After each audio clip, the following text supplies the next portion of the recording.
SPF-тер жөнүндөгү видеомдун астында комментарийде мага бир айым мен 2 жылдан бери ушул SPF-ти сизге ишенип алып жүргөм, бирок сиз муну 6-орунга койдуңуз. Эмне үчүн 6-орунга койдуңуз деген суроого жооп бергим келди.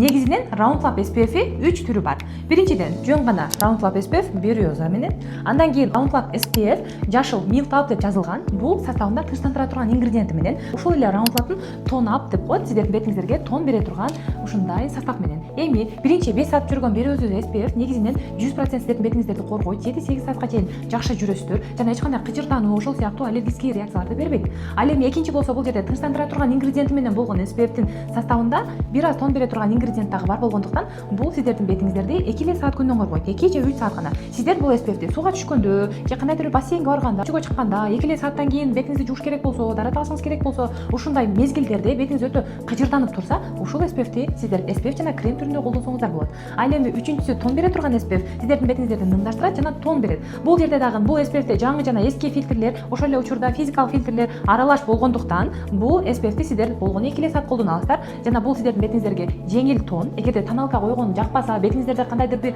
пленка пайда кылгандай сезим болуп жүрөгүңүздөр сыгылса, ошону сиздер крем жана тоналка түрүндө колдонсоңуздар болот. Мен жөн гана бул SPF-терден күндөн жакшы коргой албаганы үчүн 6-орунга коюп айтканмын. Негизинен сиздер ушул Berioza SPF-ин азыр деле колдоно берсеңиздер болот. Ал эми мен сиздерге айткан 6-орундагы SPF дал ушул тон бере турган SPF-тер болгон.